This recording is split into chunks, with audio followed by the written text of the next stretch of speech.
Hola, muy buenos días. Bienvenidos al webinar COVID-19 y el impacto financiero en el sector solidarista. Es un placer para mí el estar hoy con ustedes y compartir con don Vidal Villalobos, que en un momento vamos a presentarlo, todo lo referente a lo que se viene dando en relación al COVID y el impacto financiero que ha tenido. Como tal, mi nombre es Andrea Centeno, yo soy la gerente del Departamento Comercial de Cuarzo Innovación.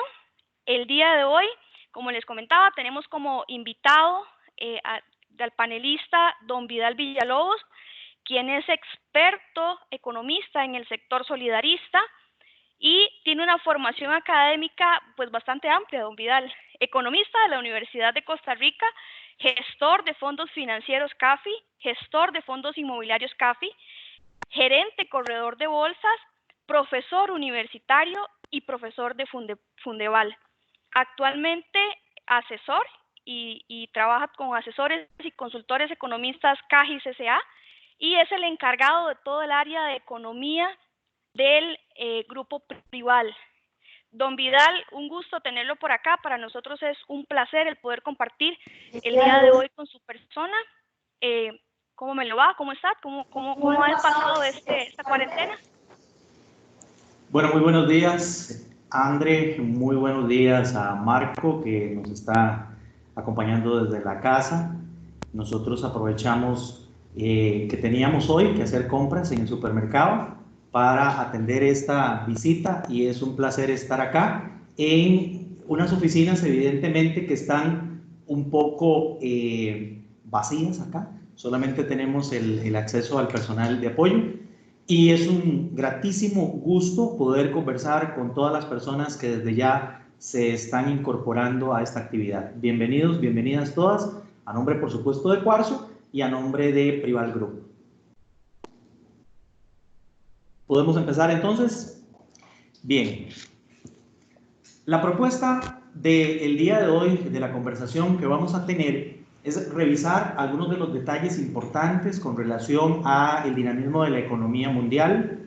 Particularmente me interesaría dejar un aliento de positivismo porque nos hemos cargado de mucha negatividad durante los últimos días.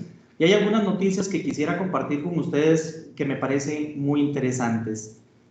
Los chinos tienen una palabra en un ideograma con dos dibujos para referirse a las crisis. A esto ellos le llaman Wei-Chi, pero cuando un chino tiene en su mente el Wei-Chi, no ve tragedia, ve oportunidad. Y eso es lo que quisiéramos nosotros ver en este momento tan complicado. Además, me encantaría recordarles un pasaje de un poema de Isaac Felipe Azofeifa, ese poeta costarricense. De hecho, lo que les menciono ahorita en unos segundos está al pie del edificio principal de Linz.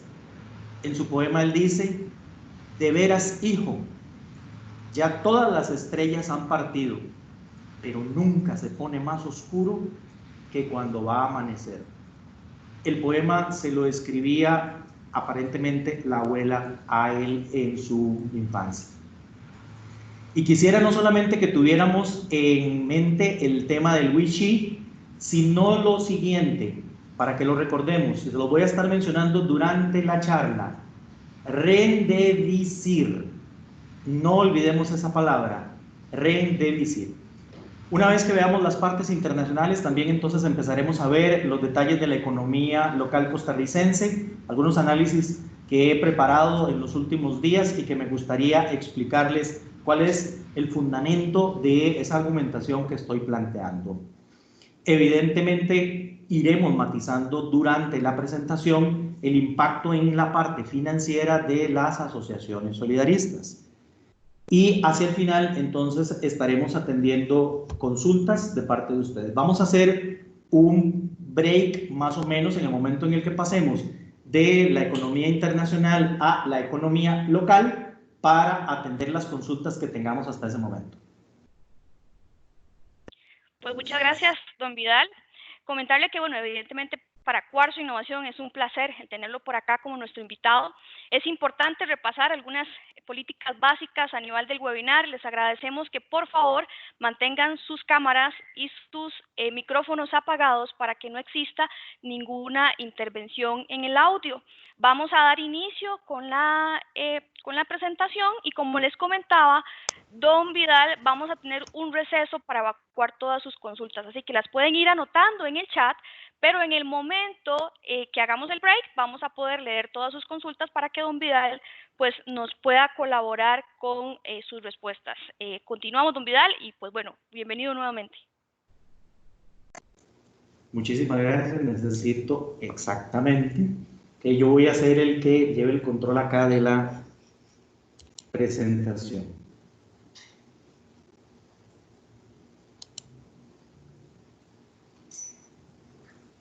Ahí no nos movimos a la siguiente filmina.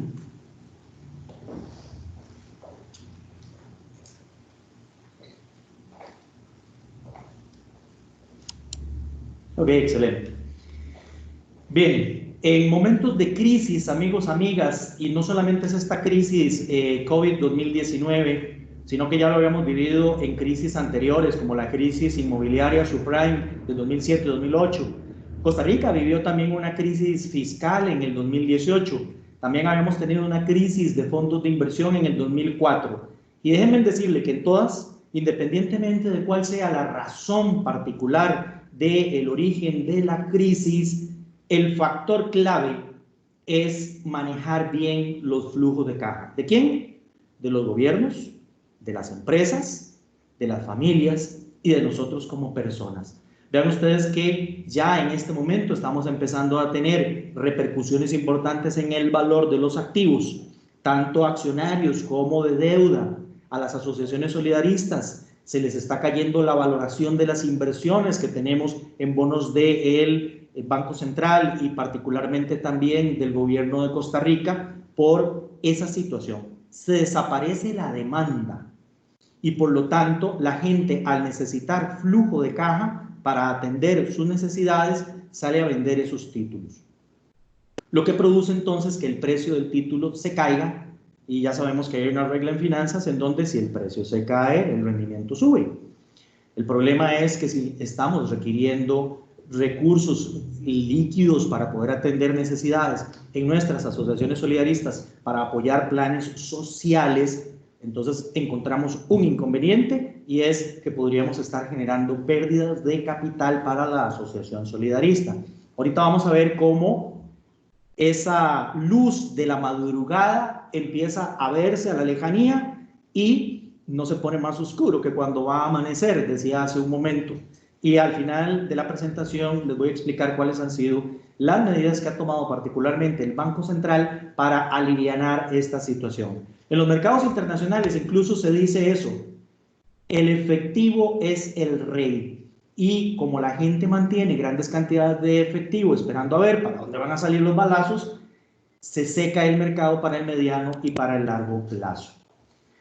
En realidad, la crisis sanitaria, que en esta gráfica está reflejada en las dos curvas superiores, tiene un espejo, y un espejo negativo, al revés, que es el tema económico.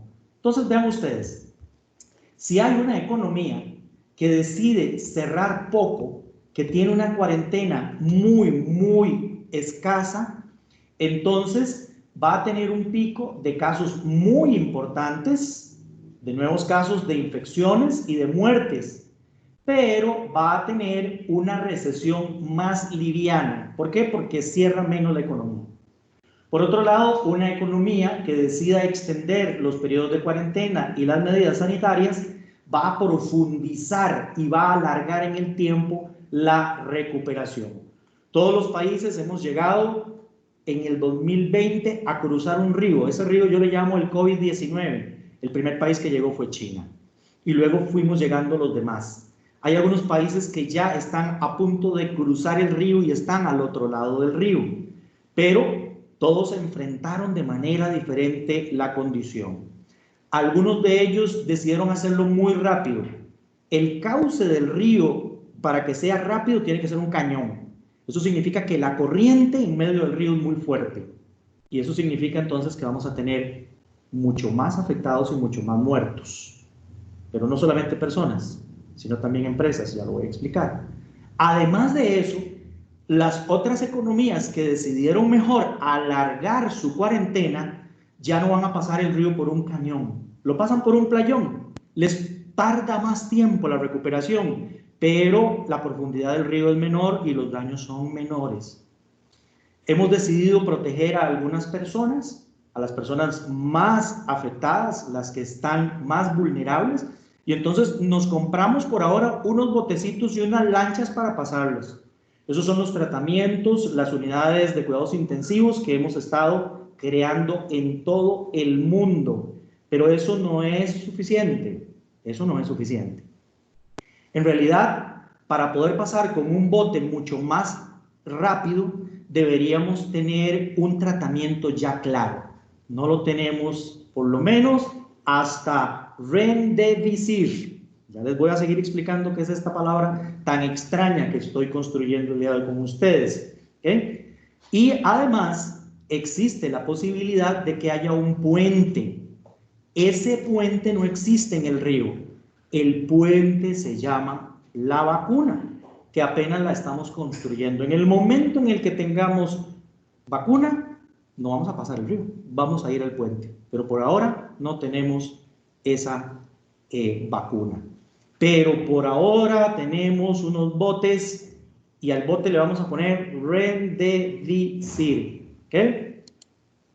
Les decía que no solamente vamos a tener que vernos afectados por pérdidas de personas y afecciones de personas, las empresas también van a sufrir al cruzar el río. De igual manera, las personas que tienen alguna debilidad en su salud son las que tienen más riesgo de que no lleguen al otro lado del río. Y lo mismo pasa con las empresas.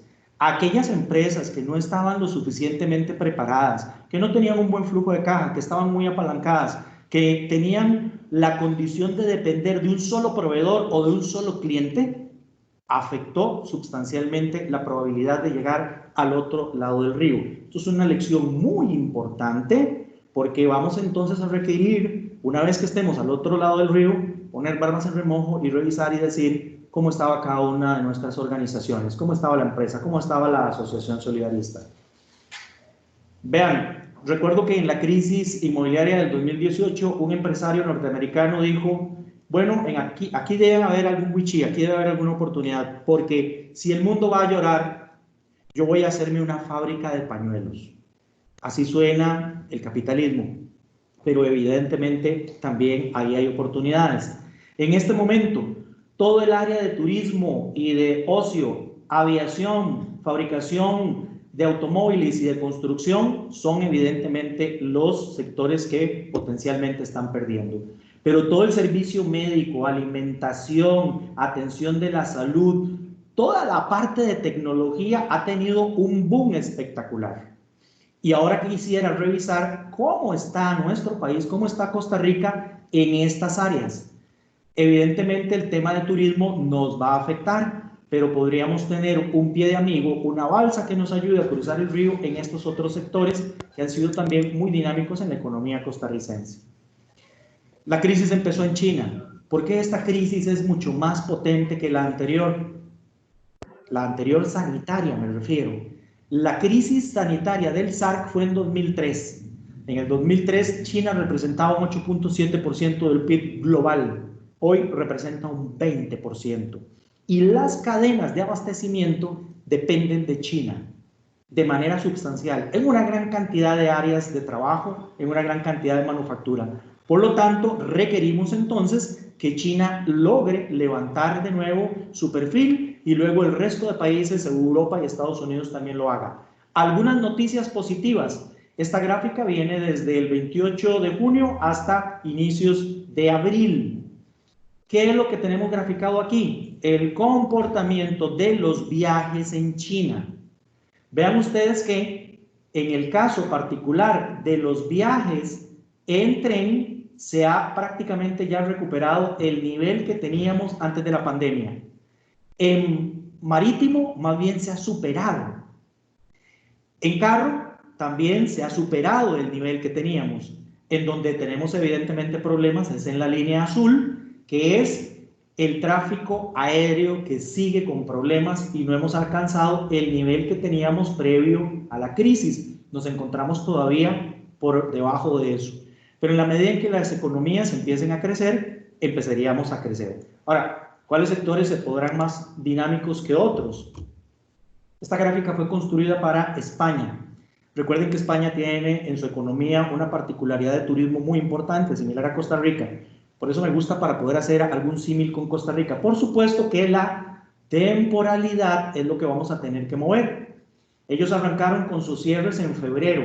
Nosotros más o menos arrancamos a mitad de marzo y los pusimos muy duros en la Semana Santa. Entonces tenemos como unas semanas de retraso. Pero bueno, arrancando en ese momento del cierre, vean ustedes que la mayoría de los sectores como ventas al detalle, que es la celeste, restaurantes, que es la amarilla, viajes, que es la más celeste abajo, y hoteles, que es la rojo, todos se cayeron, duraron unas 6, 8 semanas en empezar a recuperarse, y se estima que más o menos en diciembre ya estaríamos llegando de nuevo a niveles cercanos a los de la crisis previa.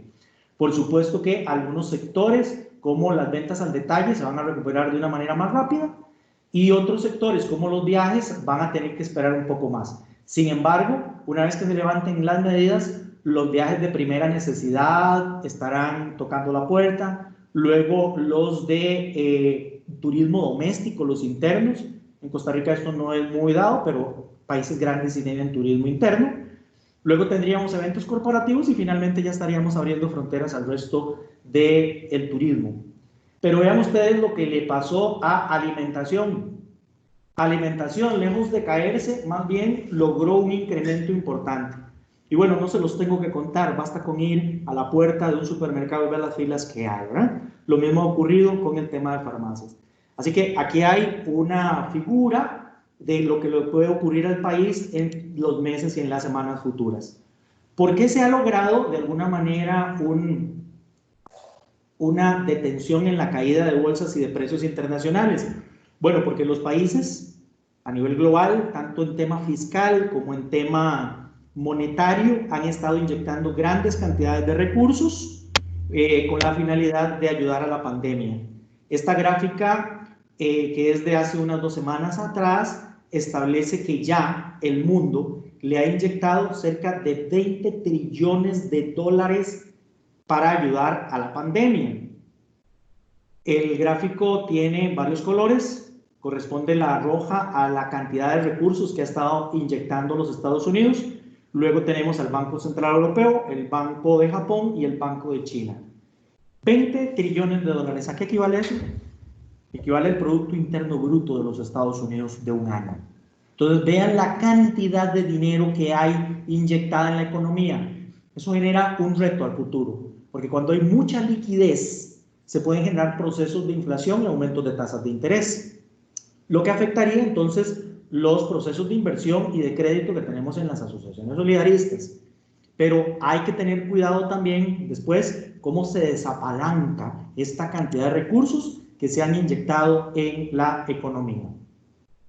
En el caso particular de los Estados Unidos, ha sido tradicional que las ayudas por desempleo, que es una especie de cesantía que los estadounidenses tienen, alcancen los 325,000 solicitudes por semana. Vean ustedes en las semanas de abril cómo se comportó esta situación.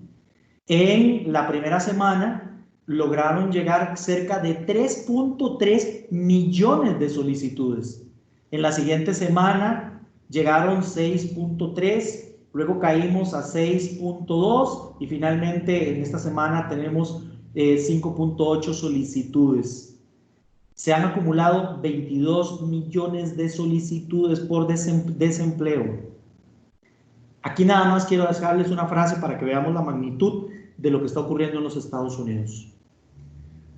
Toda la creación de empleo que se generó desde la crisis anterior, que fue en el 2008, o sea, los últimos 12 años de crecimiento en empleo, se borraron en 3 semanas. Las bolsas también han sufrido una cosa importante. Cerca de finales de febrero, el Standard & Poor's 500 estaba tocando los 3.400 puntos. El 23 de marzo llegamos al punto bajo, 2.200 puntos. Una caída de 34% en el valor accionario medido por el Standard & Poor's 500. Para el 15 de marzo, cerramos en 2.784. Hoy estaba viendo, antes de entrar con ustedes, que las bolsas están al alza. Y están al alza por Remdesivir. Están al alza por Remdesivir. Si ustedes tenían un poquitito de perfil de riesgo, un poquitito de hígado, un poquitito de estómago, que no lo recomendábamos, por supuesto, nosotros en ese momento, porque no hay claridad todavía en el mercado, pero si tuvieron la valentía de entrar en el punto bajo, difícil también de saber que estábamos en el punto bajo, hoy tendrían una ganancia en poquitas semanas de un 20% de sus inversiones. De nueva cuenta, aquí está reflejado el Weiqi. Hay oportunidades siempre.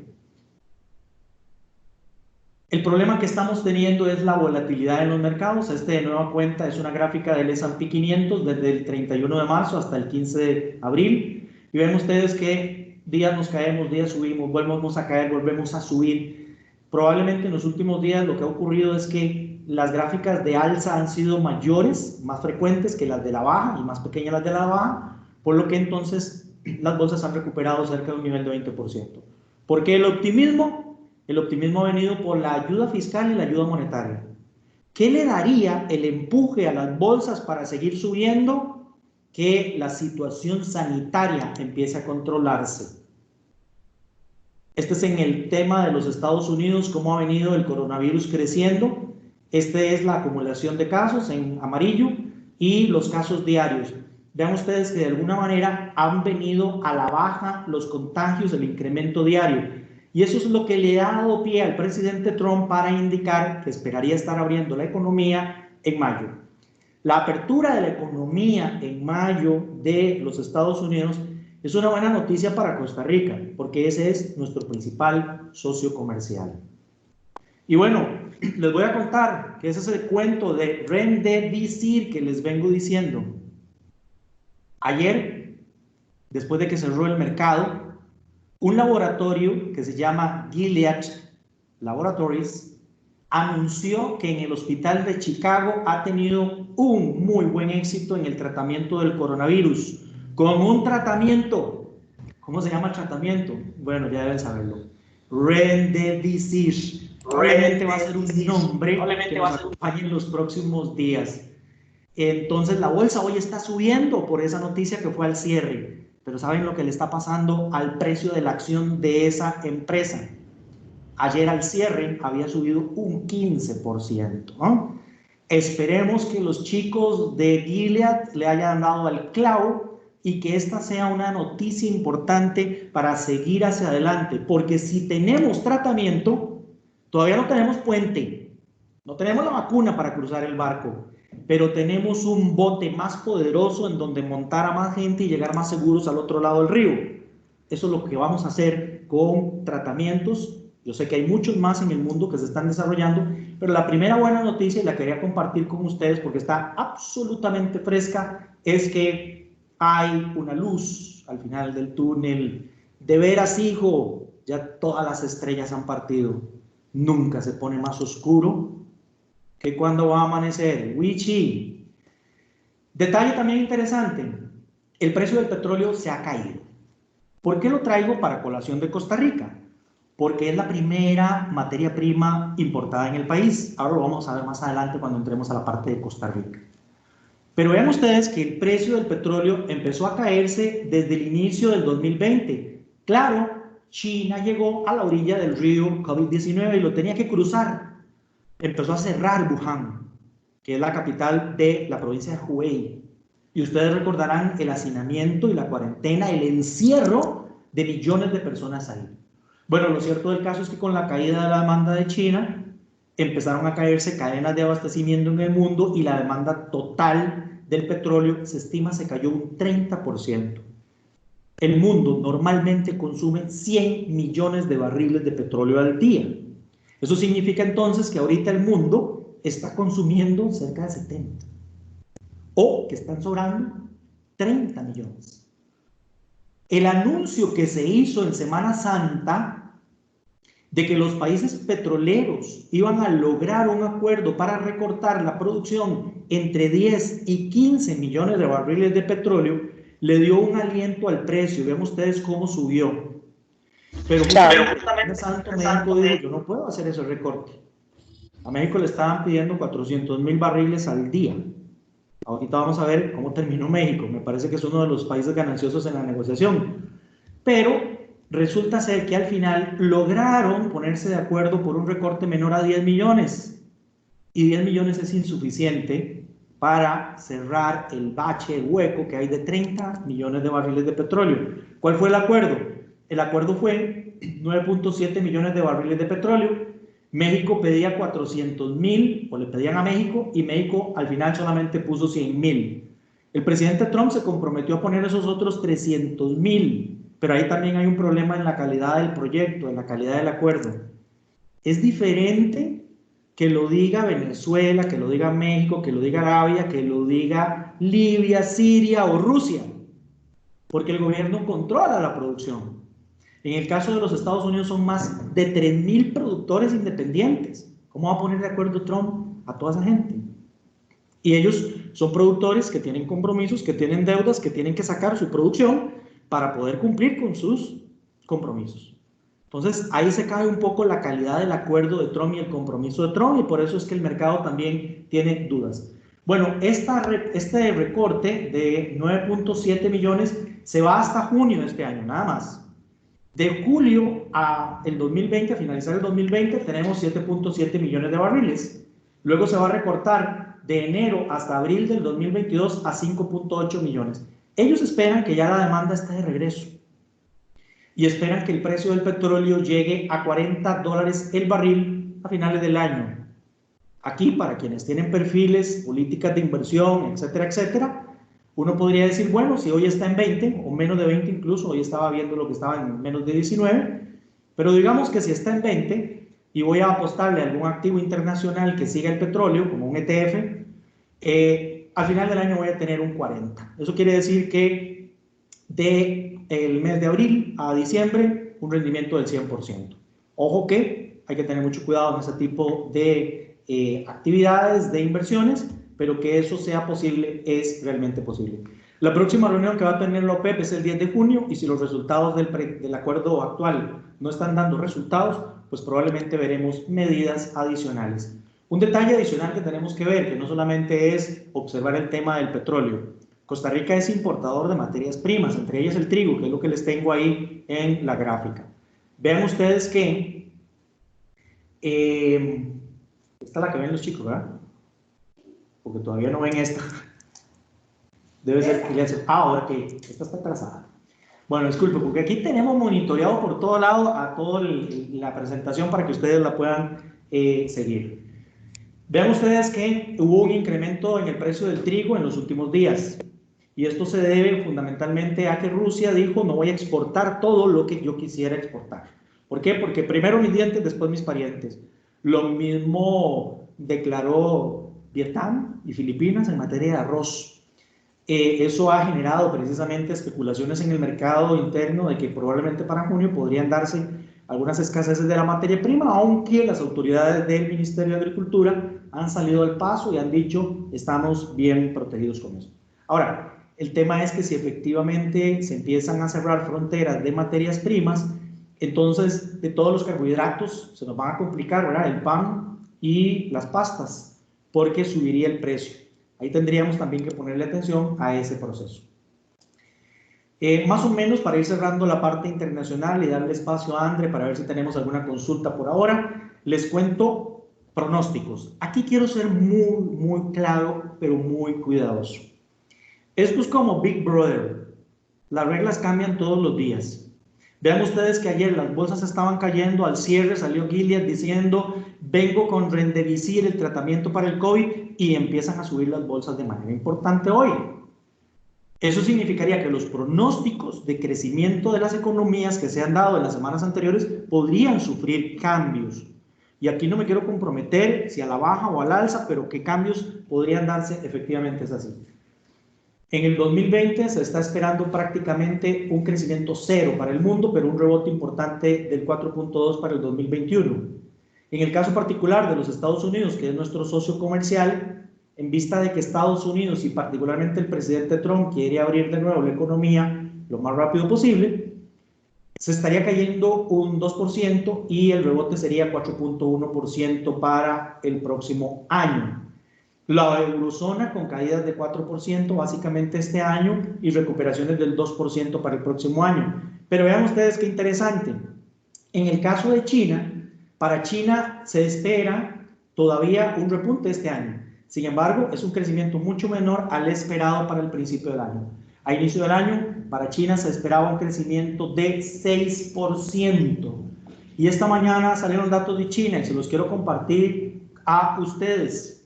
Resulta ser que en el primer trimestre del año, la caída del trimestre, no es anual, del trimestre es de un 6.8% en China. Es la caída más importante desde 1992. Las ventas al detalle del mes de marzo se cayeron 15.8%. Las inversiones en el primer trimestre del año se cayeron un 16.1%. Y con toda esta situación dramática, hay una noticia interesante y es que durante marzo la producción industrial se cayó un 1.1%. Los especialistas estaban esperando una caída mucho mayor. Eso significa que la cadena de abastecimiento se está reactivando en China porque ellos tuvieron su cuarentena en enero, febrero y ya en los últimos días de marzo empezaron a reactivarse. Quiero dejarles también aquí un pronóstico, y es el pronóstico del precio del petróleo. Ya vimos que estamos en 18. La OPEP con los recortes quiere que llegue a 40, pero muchos de los analistas consideran que sí, que 40 podría estar, pero para el 2021. Para el 2020 podríamos estar en 31. Sin embargo, insisto, estos pronósticos fueron antes de que empezaran a salir las noticias de los posibles tratamientos. Si los tratamientos dan éxito y la demanda regresa, es posible entonces que estos precios proyectados del 2020 se vean incrementados. André, si te parece, hacemos aquí el primer paronazo para ver cómo nos va yendo y qué inquietudes tienen los solidaristas del país.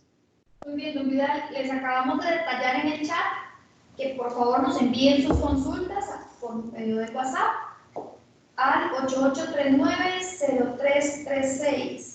Agradecemos que por este medio nos hagan llegar sus consultitas para con mucho gusto poder evacuar cualquiera de ellas. Por el momento no tenemos consultas, don Vidal. Excelente, seguimos entonces. Esta es la gráfica de Costa Rica. Ya vamos a entrar entonces a revisar ahora datos de nuestro país. 642 casos confirmados, 4 fallecidos, 74 recuperados, 6.709 descartados, 7 provincias infectadas, 59 cantones de los 82 del país. La curva de crecimiento se ha venido aplanando, que es lo que se requiere. ¿Para qué? Para que no lleguemos a niveles en donde podamos saturar las instalaciones médicas, sino que podamos atender a las personas afectadas del coronavirus, pero particularmente podamos atender a aquellos que requieran de cuidados intensivos. Por lo menos hasta el día de ayer veníamos con una rebaja en los casos diarios y ayer se nos anotaron algunos otros más. Muy buena parte de esta reducción previa se debió al confinamiento de Semana Santa y ya ustedes han escuchado probablemente a las autoridades indicando que es posible que tengamos un incremento en las próximas semanas debido a que las medidas de confinamiento se han ido flexibilizando. Pero aquí hay que buscar un equilibrio. Recuerden la primera de las gráficas que vimos, de las dos campanas, la invertida y la que no está invertida. No podemos dejar cerrada la economía permanentemente. El dato o el impacto al desempleo y a la pobreza sería realmente importante. De nueva cuenta, quiero compartir con ustedes algunos pronósticos que se han estado realizando para nuestro país recientemente, de los más importantes, porque yo he visto también pronósticos construidos y uno no tiene claridad de cuál fue el fundamento para ese pronóstico. Entonces, por respecto a ustedes, les quiero compartir los que hace unos días atrás hizo Standard & Poor's 500 para Costa Rica y los que hizo más recientemente el Banco Mundial. Standard & Poor's dijo en su documento que Costa Rica se cae este año un 1,5%. De nueva cuenta, aquí no había ninguna reapertura de economías todavía a la vista ni tratamiento sanitario. Para el próximo año podríamos tener un rebote de 3,7%. Pero vean ustedes lo que dijo unos días después el Banco Mundial, que la caída en Costa Rica iba a ser del 3,3% este año, pero el rebote iba a ser mucho más fortalecido, mucho más formidable el próximo año. Y hablan de que Costa Rica tiene ciertas ventajas con relación a Latinoamérica. Vean que Latinoamérica se cae más de un 4,5% este año, Costa Rica 3,3%. ¿Qué dicen Standard & Poor's y qué dice el Banco Mundial con relación a la estructura de la economía de Costa Rica? Bueno, la caída es empinada porque se cae turismo y se caen exportaciones. Exportaciones con algún piso ahí que ya lo vamos a revisar. ¿Pero qué? Costa Rica sigue presentándole al mundo un atractivo por su estabilidad política, por su democracia, por sus instituciones, por su legalidad, por el talento de su mano de obra y por lo tanto puede tomar más bien ventaja de su estructura productiva para que esté de regreso rápidamente. Y hablan específicamente de que Costa Rica puede tener una ventaja en el área de servicios, que ustedes saben ahora es de lo más importante en nuestro PIB, que puede tomar una ventaja en servicios de soporte a empresas globales que lo estén necesitando y puede tomar ventaja del área de salud. Ustedes saben que en las zonas francas de nuestro país hay una gran cantidad de empresas dedicadas al tema de salud y ya vimos en una gráfica anterior que es uno de los sectores dinámicos en este momento y que probablemente se mantendrán muy dinámicos después también de la crisis. Y ahorita vamos a ver qué es lo que nosotros estamos exportando. Standard & Poor's establece que para el cierre del año, el desempleo será del 14%. Es muy probable que en estos momentos, que es lo más dramático de la crisis, estemos teniendo tasas que pueden estar en el 25 o en el 28%. No me queda duda que eso es así. Y muy difícil de medir, porque las métricas de marzo, que es cuando empezamos a cerrar esto, no las vamos a tener sino hasta dentro de algunas semanas. Entonces, abril está muy tiernito en materia de métricas aún. He escuchado a algunos colegas decir que cerraremos el año con un 30%, yo me alejo absolutamente de esas dramáticas estimaciones y en mi caso particular estoy dando un dato un poquitito más alto que ese por lo siguiente. El sector turismo aporta 200,000 plazas directas a esta economía. La ministra ha dicho que probablemente, a pesar de la recuperación, hacia finales del año estaremos a media máquina. Eso quiere decir que eso es un 50% del sector. Así que ya quité 100,000. Tengo que agregárselos a los 309,000 personas que estaban sin empleo al principio del año, de 2.400.000 y pico que trabajamos en el país. Ese es el 12,4%, que justamente aquí está también graficado por parte de Standard & Poor's, porque eso es un dato histórico. El 12,4% son esas 309,000 personas. Ya agregué 100. Y además hay otros empleos satelitales que dependen mucho del tema del turismo y algunos que probablemente también les va a costar recuperarse. Y agregué otros 100,000 más. Eso significa que podríamos estar hablando de tasas de desempleo entre el 18 y 19%. Ojalá que pronto nos podamos incorporar rápidamente a las economías y que esta situación de la reapertura de las economías que se está dando porque hay ya la noticia de un tratamiento efectivo nos permita acelerar la recuperación y esperar entonces no al 2021 mejores perfiles en el empleo. Y aquí necesito construir con ustedes un análisis del tema cambiario del país. Vean, en el 2019 cerramos con 8.940 millones de dólares en reservas monetarias internacionales. Hoy, o más bien hace 2 días mejores, permítanme hacer esto, hace 2 días estábamos cerca de 8.000. Ahorita les cuento por qué necesito darles este espacio de tiempo. De 8.900 a 8.000 nos caímos. Y básicamente la justificación importante de esa caída es que devolvimos un dinero que el Banco Central había pedido en la crisis fiscal del 2018 al Fondo Latinoamericano de Reservas. Nos trajimos 1.000 millones, estuvimos pagando algunas amortizaciones y los intereses, y como teníamos tantos dólares, el presidente del Banco Central decidió razonablemente mandar a pagar esos 1.000 millones casi, y por eso la caída de entre 8.940 y los 8.000. ¿Qué pasó hace un par de días? Bueno, que saltaron las reservas monetarias internacionales en 500 millones de dólares. Ya aparecieron en este país 500 millones de dólares. No la voy a quemar esta, porque yo traigo una gráfica más adelante para explicárselas. Entonces lo voy a dejar ahí con el clavo por ahora. Pero ¿qué es el tema? Que para el próximo diciembre, S&P pronostica que vamos a tener la misma cantidad de reservas. Pero suave, suave, no es que en un proceso de crisis sale huyendo el capital de un país, como está ocurriendo en Argentina, en Brasil, en Colombia, en México y en todo lado. Y ellos han tenido que depreciar su moneda para evitar esa salida de capitales. No. En Costa Rica las cosas están absolutamente tranquilas, nadie está haciendo escándalo. Parece ser que hemos internalizado que esta crisis es parcial y que de corta duración, por eso no estamos haciendo tanta alaraca. Pero viene la otra pregunta, un momentito, si se me van a caer las llegadas de divisas por turismo y por exportaciones, ¿por qué las mantenemos? Muy sencillo. Porque también se reduce el precio del petróleo, como lo vimos hace unas filminas atrás, y la factura petrolera es menor, la importación es menor. Y si no estamos comiendo, ni comprando, ni trayendo al país muchos chunches que necesitamos procesar para reexportar, porque no estamos exportando, no estamos importando. Por lo tanto, no estamos necesitando sacar dólares de la economía.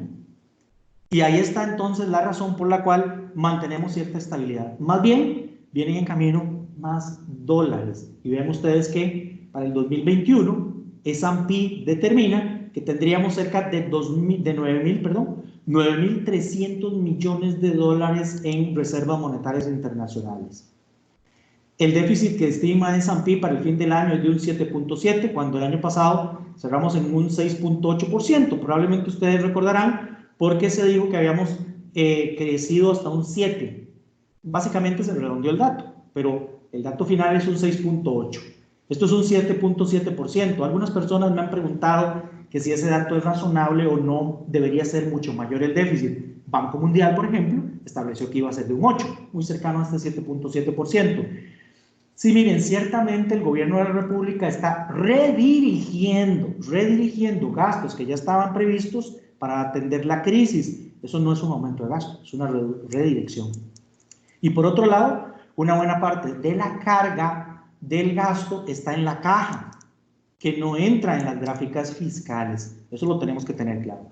Evidentemente, sí estamos pidiendo préstamos afuera y la deuda nuestra va a crecer. Para mí este es el tema importante hacia futuro. Ya deberíamos estar pensando en que cuando lleguemos a la otra orilla del río, cómo vamos a empezar a trabajar el tema del tamaño de la deuda. Y quiero dejarles aquí el valiente pronóstico de S&P 500, porque vean ustedes que se atreven a pronosticar a dónde terminará el tipo de cambio a finales del año. 596 colones, estamos hablando entonces de unos 20 colones con relación a lo que actualmente tenemos, aunque la gente sigue de alguna manera impactada de por qué el tipo de cambio en Costa Rica se ha apreciado más bien. Y voy a pedirle a Andrea que me acuerde ahora, cuando lleguemos a la filmina del tipo de cambio, que les cuente una anécdota que me pasó con un periodista internacional de Bloomberg que me llamó para que le hiciera yo una explicación. Entremos a ver unos datos fiscales y en particular deuda externa muy breve, interna y la total. ¿Y por qué quiero contarles estas cosas? Vean, esto es información que está colgada en el Ministerio de Hacienda y quiero dejarme esta tajadita del pastel en este primer pastel y estas dos tajadas en el siguiente pastel. ¿Qué es este pastel? ¿Cuánto nos vence de deuda externa este año? Y este año es la menor tajadita. Y eso es una gran salvada. La otra cosa, ¿Cómo está distribuida la deuda? La mayoría, el 70%, son eurobonos, pero el otro 30% es deuda bilateral y multilateral. Les voy a contar que en las últimas horas el G20 ha tomado la decisión de generar una moratoria en la deuda de los países emergentes afectados por la crisis, que básicamente somos todos. Eso me trae una buena noticia, y es que aunque la deuda crezca, va a haber una parte de la deuda, la multilateral y la bilateral, que insisto, es un 30% del total de la deuda externa nuestra, que no tendremos que estar eventualmente atendiendo. Vamos a ver cómo le van las negociaciones a Costa Rica, porque ahí está incluido el Banco Mundial, Fondo Monetario Internacional, BCE, Club de París, etc. En materia de deuda interna, esta gráfica todavía no ha sido actualizada en el portal del Ministerio de Hacienda, pero vean una buena noticia para abril. Esto es lo que nos vence de deuda interna en abril. En marzo tuvimos que pagar 261.000 millones de colones y se pagó sin problema. Tenemos un respiro en abril.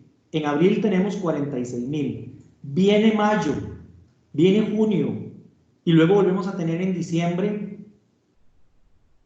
un vencimiento interno importante. Aquí hay varias cosas interesantes que se pueden ver. Primero, que una buena parte de la deuda interna está colocada en las mismas instituciones del Estado. Entonces, si me va a vencer la deuda y yo puedo negociar con esas instituciones que me renueven el vencimiento, estas curvas o estas gráficas se achatan todavía aún más. Es muy importante indicar que los recursos que el ministro de Hacienda, Rodrigo Chávez, ha indicado que está buscando, no solamente son para paliar la pandemia, sino que el compromiso en la Asamblea Legislativa de él es que también ahí yo tengo metida la plata para honrar las deudas. Esto sí se le criticó a él, pero es que vamos a ver, si se tenía un presupuesto desde el año pasado aprobado y ese presupuesto decía, pido prestado este pedacito y esto me llega de impuestos, pero los impuestos ya no los voy a tener por dos razones. Una, porque dimos una moratoria de IVA y renta para abril, mayo y junio, y porque la economía se ha caído y me genera menos impuestos, ese presupuesto tiene un huequito. Y tenemos que buscar temporalmente cómo financiarlo. Evidentemente es con deuda. Lo que propuso el señor ministro fue que de los créditos que ya se habían aprobado y que venían para otros fines, los dedicamos ahorita a solucionar el problema. Y buena parte de eso explica por qué el salto en las reservas monetarias internacionales, que vamos a revisar más adelante. Detalle también importante, chicos y chicas.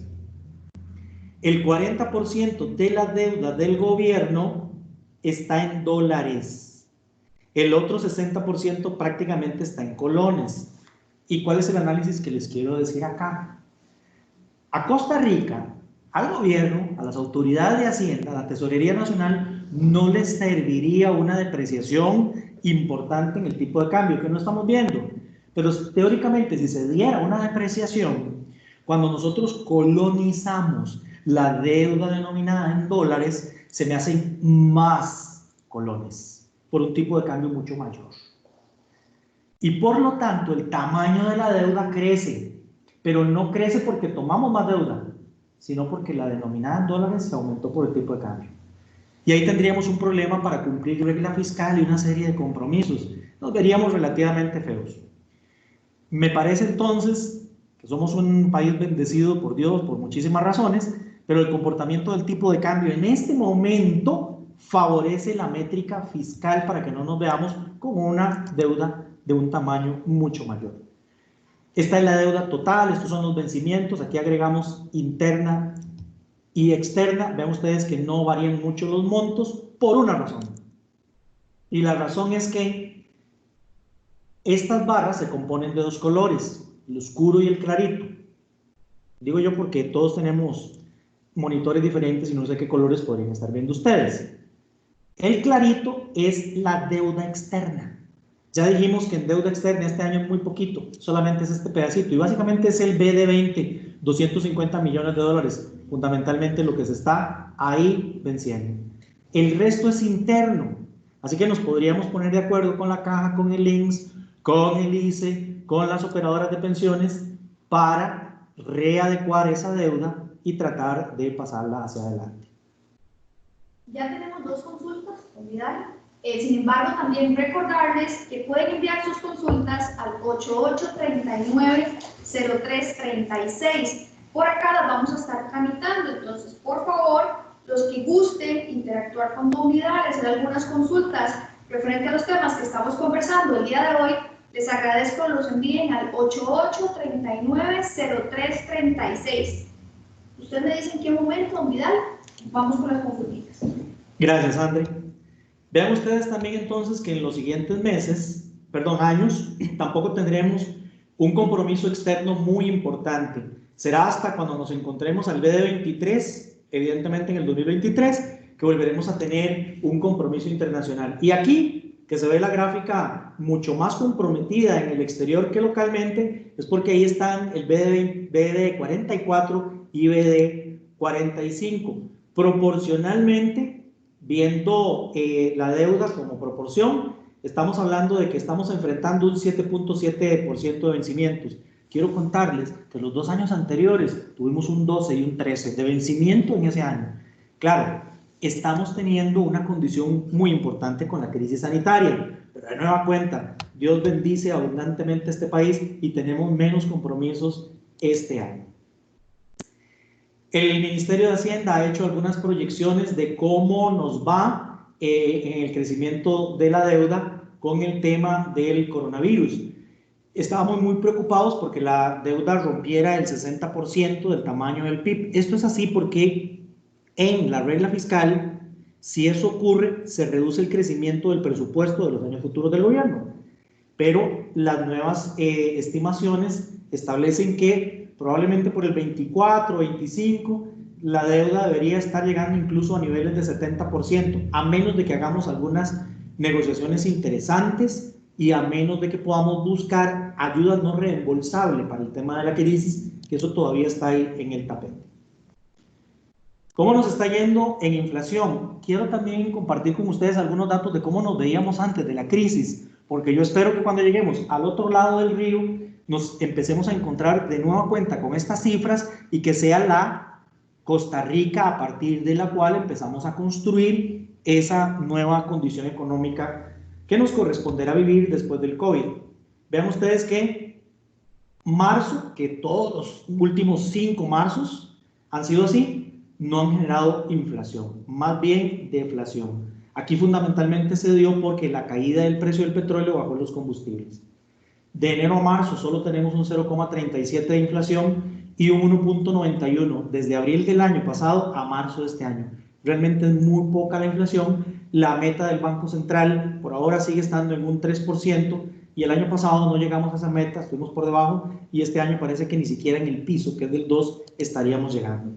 Esto significa que no tendríamos empuje en precios ni en tasas de interés por este lado. Vean ustedes qué interesante. Estos son datos del 2019. En el 2019, pero ahora en dólares, nosotros exportamos 11.800 millones de dólares. ¿Ok?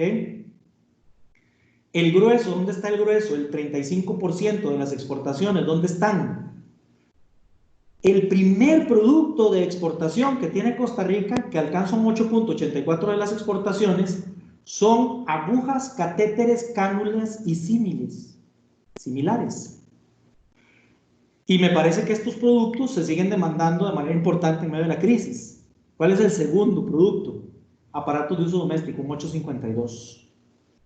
Piña, 7.30. Banano, 5.84. Prótesis médicas, 4.44. De estos 5, 3 son médicos. Si sumo los 3 médicos, ahí está el 21% de las exportaciones. Vean ustedes que tenemos algunos colchones importantes que podríamos estar utilizando, porque ayer, por ejemplo, estaba conversando con la gente de Abbott y me decían que lograron tener resultados espectaculares en el trimestre. Las empresas en este momento en el mundo están dando resultados, la gente estaba esperando resultados muy malos por la crisis, pero las empresas médicas, como Abbott, dieron resultados espectaculares. Walmart está vendiendo de manera importante y laboratorios como este famoso Gilead que les mencioné y que ahora lo vamos a conocer por el Remdesivir. Vean ustedes que por aquí es donde anoto algunas inyecciones personales de optimismo. ¿Cómo nos vemos en importaciones? El 17% de nuestras importaciones, un poco más, son gasolina y diésel.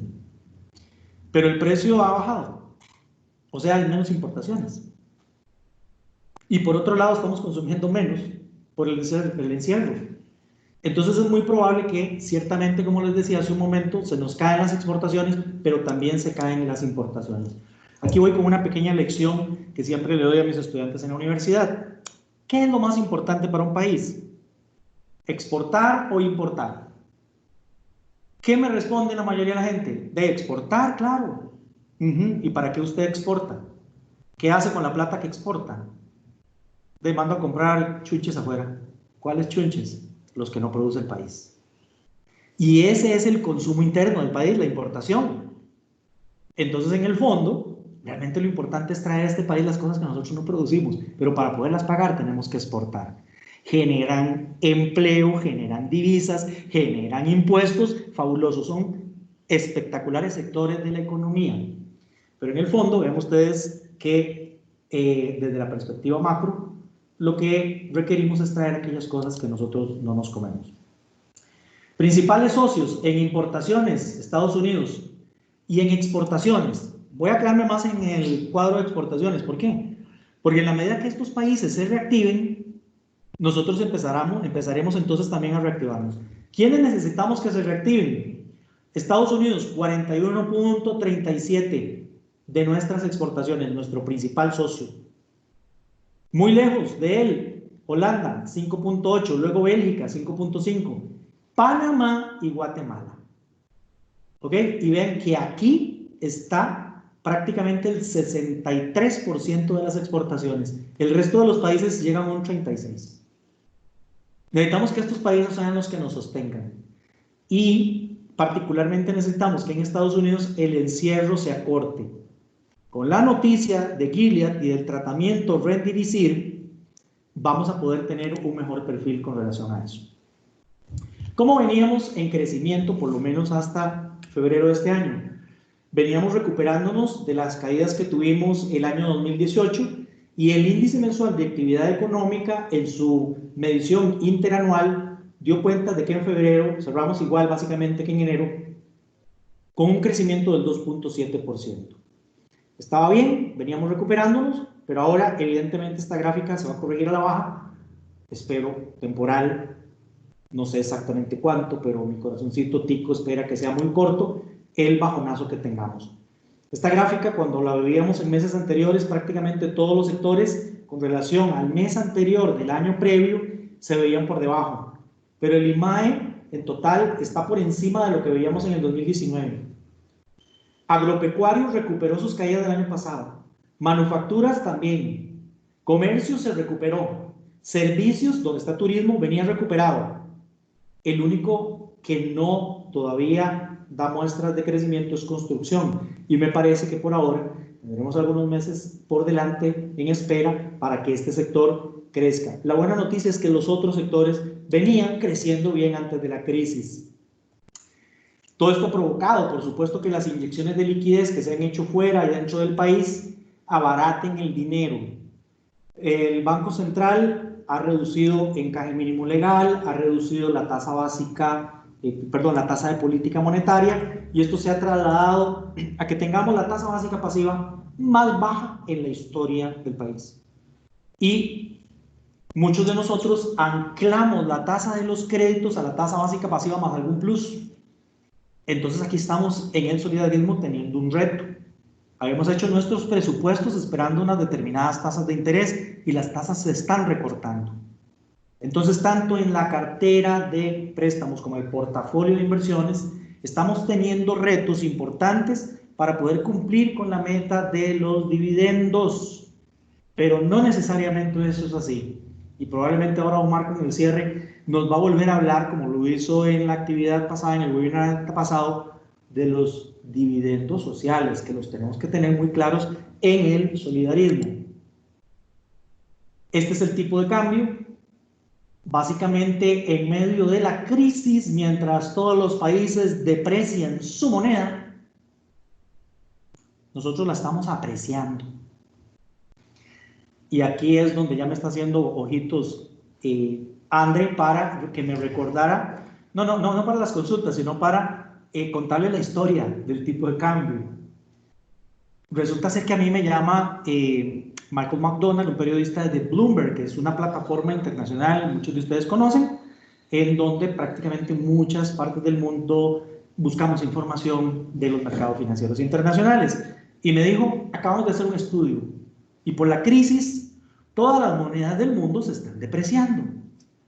Y todas se deprecian contra el dólar. Contra el dólar. Es la única que se fortalece porque la gente busca protección demandando activos en dólares. Y la gente necesita dólares para mandar a comprar medicinas y para mandar a comprar alimentos. Y eso se transa en los mercados internacionales en dólares. Entonces se demanda el dólar. Se fortalece la moneda. Dice, hay algo que no entendemos. Y es que hay otra moneda en el mundo que se está fortaleciendo y es el colón costarricense. Explíqueme qué es lo que está pasando. No se pueden imaginar el enorme esfuerzo que representa para uno explicarle a un periodista norteamericano todo esto que nosotros entendemos, vemos, pero ¿qué pasa? Porque al final de cuentas, y esto es una cosa muy importante, chicos, chicas, el tipo de cambio es un precio más en el mercado, depende de la oferta y la demanda. Y ya vimos que, si bien es cierto, la traída de dólares al país se cae también la importación, pero por otro lado entran inversiones y por otro lado entran préstamos, lo que están provocando entonces este fenómeno curioso en el tipo de cambio costarricense. Reservas monetarias internacionales. Ya decíamos que teníamos casi 9.000 al principio del año. Vean ustedes este bajonazo. Si les hago un quiz, ya deberían responderme. Ese fue el pago del Fondo de Capitalización Laboral. Pero si les hago el quiz de qué fue lo que pasó aquí y que les dije que no se los iba a contar para llegar a esta filmina, vean ustedes el salto que tuvimos el 14 de abril. Ese salto es nada más y nada menos que 500 millones de dólares, que coincide con el préstamo de la Comunidad Andina de Fomento que fue aprobado hace algunos días. En otras palabras, chicos, ya llegó esa plata. Y en lugar de estar debilitándose, las reservas se están fortaleciendo. Tenemos cada vez más dólares. ¿Y qué pasa cuando abundan las papas? El precio de la papa baja. ¿Qué hemos estado haciendo? Y particularmente les había dicho al inicio de esta conversación que les iba a contar de detalles que ha hecho el Banco Central de Costa Rica y el país en general. Buena parte del problema que hemos tenido en la caída de títulos de los últimos días se debe no solo a que la gente quiere tener liquidez, que se cerraron sus fuentes de liquidez, un empresario vio reducido su ingreso, entonces vende sus títulos. Un banco está renegociando con sus deudores y les está dando moratorias, ve reducidos sus ingresos, entonces vende sus títulos para reponer flujo de caja. Esa venta masiva de títulos ha hecho que se caigan los precios de los títulos. Así que necesitábamos ahí que alguien metiera el hombro. Y más bien, se aprobó que se le entregara a la gente parte del Fondo de Capitalización Laboral con una serie de condiciones. ¿Cuáles? Fundamentalmente, bueno, si usted ha perdido el empleo, vaya y adelante el Fondo de Capitalización Laboral. Si a usted le redujeron la jornada, vaya y adelante el Fondo de Capitalización Laboral. Si a usted le han suspendido su contrato de trabajo, vaya y adelántelo. Ojo, conversando con un gerente amigo de una operadora de pensiones, me decía, ahí tuvimos un problema, porque no pusimos una condición de durante qué tiempo estaba suspendido el contrato. Y como no lo pusimos, si le dijeron que era en una semana que volvía al trabajo, la gente me toca la puerta y yo tengo que entregarle la plata. Y tengo que salir a vender títulos. Y tengo que hacer reserva de liquidez. Si hago reserva de liquidez, aprieto las recompras, sube el costo de las recompras y muchos de nosotros estamos metidos en ese negocio. Entonces se nos ha afectado el desempeño de las carteras. Bueno, había que buscar una alternativa. ¿Y cuál fue la alternativa? Tradicionalmente, el Banco Central de Costa Rica, por razones de política monetaria, puede ir al mercado secundario y recomprar sus propios títulos, pero no los de Hacienda. Entonces, empezamos a abrir un poco las válvulas para atender las necesidades del FCL. Y se le dijo a los fondos que podían asistir a los mecanismos de liquidez que tiene disponibles el Banco Central para obtener ahí liquidez. Y lo mismo podría hacerse para los mercados autorizados y regulados por el mercado de valores. Acudan al Banco Central, ahí empezamos a tener liquidez. También se pusieron una serie de restricciones, pero vean ustedes qué interesantes.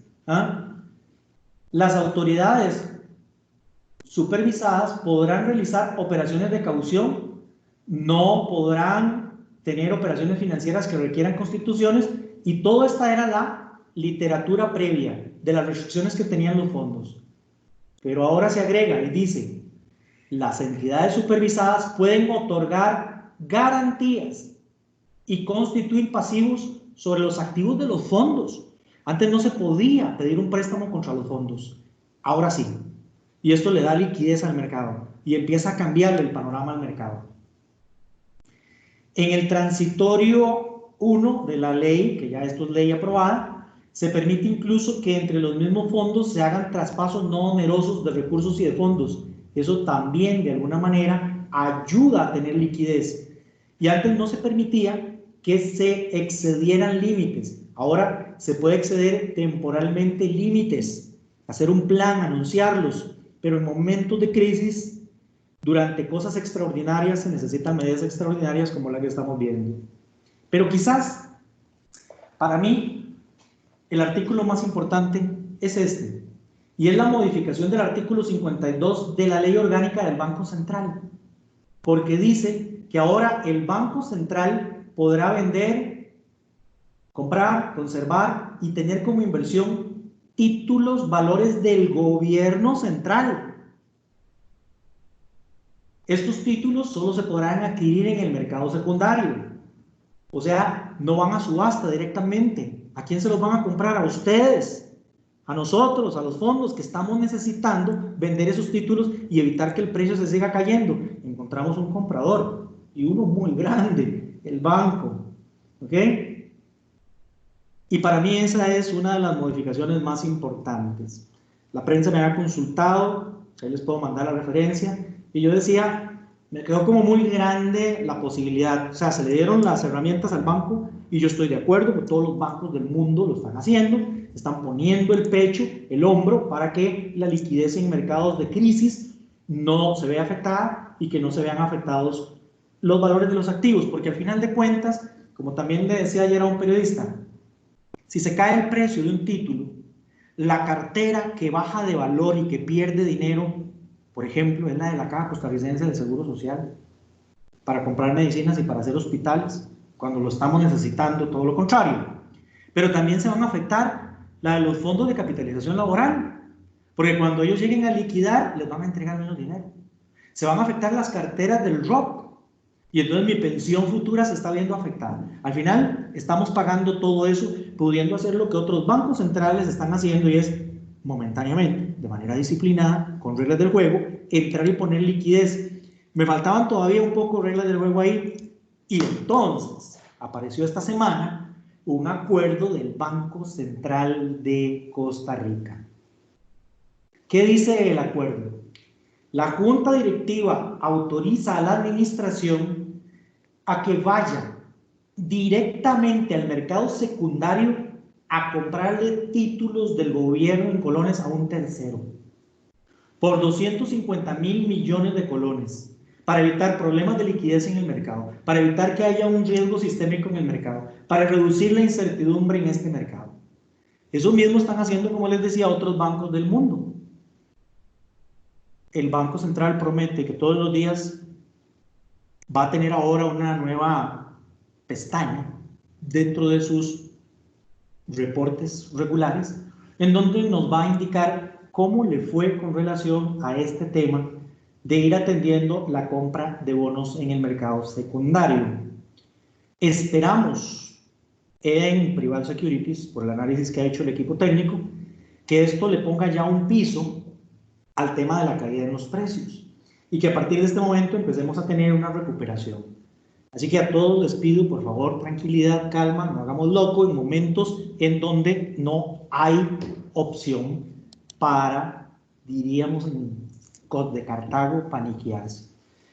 Me parece que me quedan, si acaso, un par de filminas y ya con esto los dejo tranquilos, pero quiero contarles un detalle de lo que construí en los últimos días. Ya les dije, les hablé, les expliqué que las exportaciones, las importaciones son sectores muy importantes, dinamizan el comercio, dan empleo, generan divisas, las exportaciones en este caso, y generan mucho impuesto. Pero veamos la composición del PIB y dónde para mí está la clave del tema, perdón un momentito, dónde está la clave del tema con relación a la recuperación una vez que estemos al otro lado del río. Necesitamos ya no solamente estar atendiendo la crisis sanitaria, y lo hemos hecho muy bien. Soy el primero en la fila en ponerme en pie y felicitar a la Caja, al Ministerio de Salud, al Ministerio de Seguridad, a la Policía de Tránsito, a toda la gente que se ha sudado la camiseta por este país. Pero necesitamos que con ese mismo denuedo, con esa entrega y con ese éxito, el equipo económico haga ahora lo que le corresponde, y es volver a levantar este país. ¿Cómo empezamos? Que es la gran pregunta. Y para ir trazando una ruta, les cuento. El año pasado cerramos con 36 mil millones de colones en PIB. El dato es rarísimo, ¿ah? Difícil de digerir. Entonces nos vamos mejor a los relativos.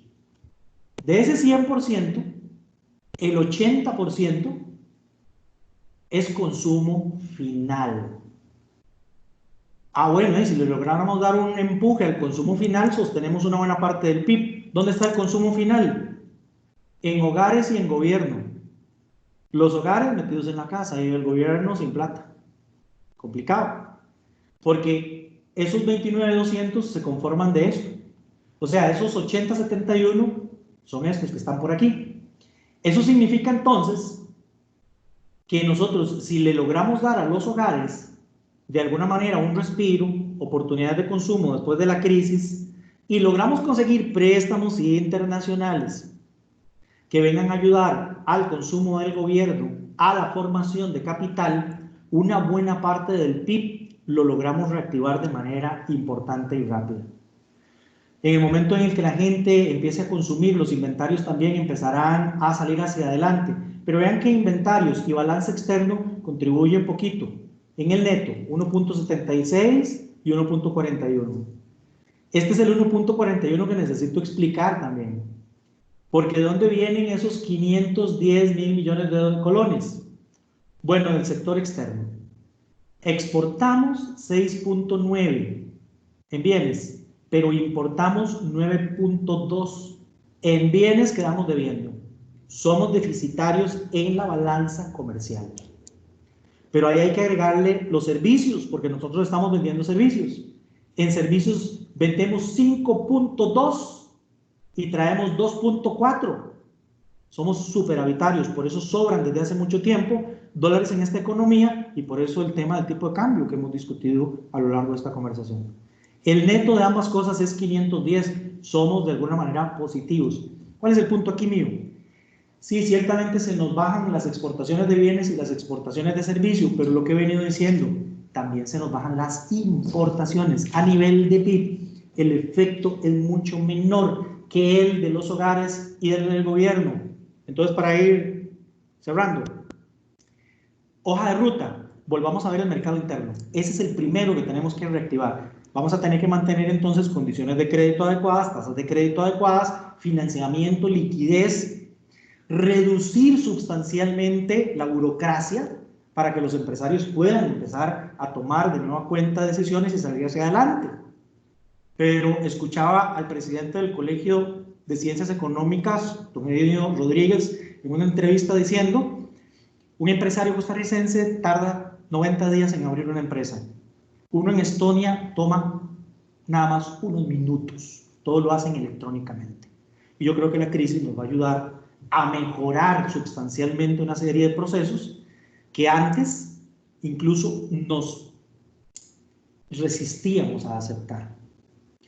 Le decía a André mientras nos tomábamos un café y les esperábamos a ustedes que el teletrabajo, la telemedicina, son dos de los casos más importantes en esta situación. Y no solamente había reticencia del trabajador, que tal vez tenía miedo de que si quedaba en la casa perdía el trabajo, o pensaban que él no estaba haciendo nada y que podía ser prescindible. Creo que ya eso quedó claro. Pero muchos patronos también que se resistían al teletrabajo tienen que volver a ver ahora hacia adelante eso. Bien, entonces mi hoja de ruta es esa, y aquí rogándole a Dios también para que los socios comerciales nuestros puedan empezar a tener apertura y dinamismo, pero eso no lo podemos mover nosotros. Lo que sí podemos mover nosotros es la parte interna. ¿Okay? Por cierto, un detalle importante que omití mencionarles y aprovecho para contarles ahorita. Vamos a requerir de una apertura de la economía en general orquestada. China cerró Wuhan y se cerró el suministro de materias primas para el resto del mundo, y el resto del mundo se ve afectado por un cierre no en ellos, sino en China. China luego vuelve a abrir, pero resulta ser que el resto del mundo estaba cerrado. Entonces, ¿de qué le sirvió a China abrir si no tenía a quién venderle? Esta es una lección importante. Tiene que haber una apertura. Y si el presidente Trump quiere abrir los Estados Unidos, sus cadenas de suministro fundamentales están en Canadá y en México. Vamos a tener que ponernos de acuerdo entonces en cuanto a esos temas. Y bueno, aquí para darles paso a ustedes, voy a hacer un resumen de lo que hemos venido conversando y de los impactos en el sector solidarista. Fundamentalmente, en la parte financiera, portafolio de inversiones y cartera de créditos.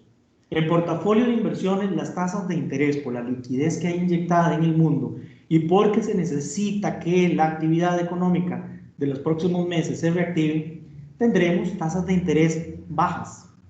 Eso nos está afectando entonces no solamente el portafolio de inversiones, sino que también la cartera de créditos.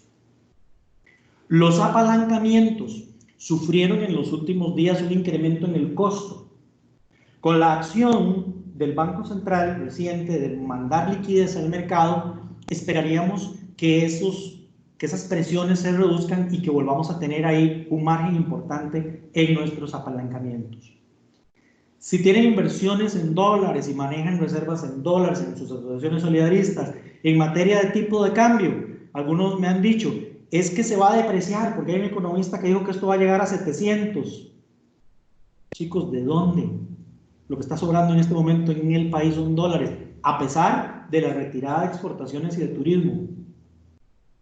Sí nos ha afectado el precio de los activos, pero ya con que tengamos a un comprador en el mercado secundario del tamaño del Banco Central, esperaríamos que se dé una reversión en ese proceso.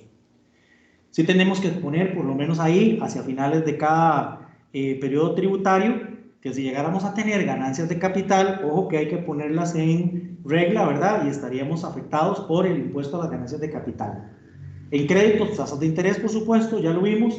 Reducción del dinamismo económico, esto está haciendo que el crédito en todo lado se haya reducido de manera importante. Probablemente han llegado a tocar la puerta a las asociaciones solidaristas y evidentemente si me pongo a hablar de todo lo que se puede hacer en esta materia, nos llevamos 2 horas 28. ¿Por qué 2 horas 28? Porque ese es el webinar anterior de Cuarzo, que se los recomiendo, está muy bueno y ahí pueden encontrar una gran cantidad de volados que los profesionales propusieron y que también los gerentes de asociaciones que estuvieron en esa actividad aportaron. Estamos trabajando en readecuaciones y arreglos de pago, pero insisto, eso está buenísimo en el webinar previo.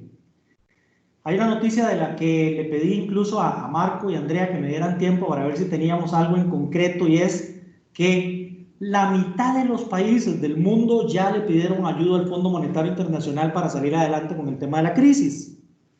Por ejemplo, a Panamá le está yendo bien, porque Panamá tiene un activo estratégico fundamental, el canal. Lo otro que tiene son servicios financieros, que el tráfico se ha incrementado más bien. Y Panamá hizo solicitud. Le dieron un poco más de 500 millones de dólares para que se ayude con la crisis.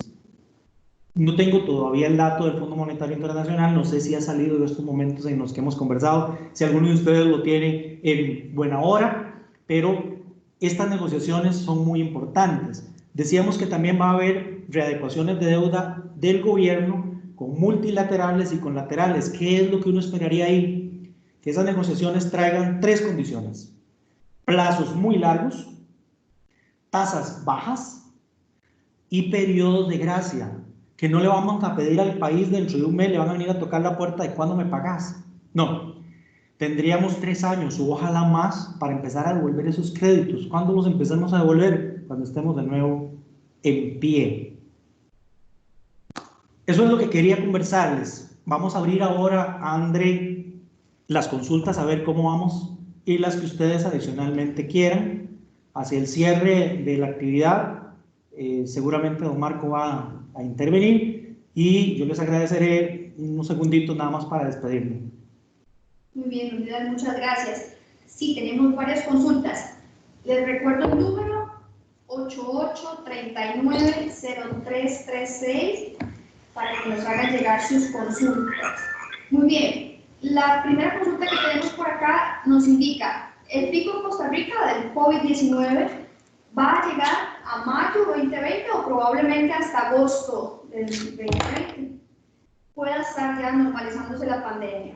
La reactividad económica empezará a surgir en septiembre, es decir, aparte del 13% del desempleo actual y el 70% de la deuda del PIB. ¿Qué proyección podemos tener en estos dos rubros, tanto en la tasa de desempleo como en la deuda interna? Perdón, disculpen, porque todo el mundo estaba tratando de... Repítame nada más otra vez la pregunta. Muy bien, nos indican, en el pico de Costa Rica, en el tema del COVID-19, podemos estar llegando probablemente a agosto 2020, para que pueda ya normalizarse un poco el tema de la pandemia. La reactivación económica empezará a surgir en septiembre, es decir, aparte del 13% de desempleo actual y el 70% de la deuda del PIB. ¿Qué proyecciones podemos tener en estos dos rubros, tanto en la tasa de desempleo como en la deuda interna? Bueno, lo habíamos atendido, no sé en qué momento la persona se incorporó al webinar, pero dimos unos pronósticos con unas tablas.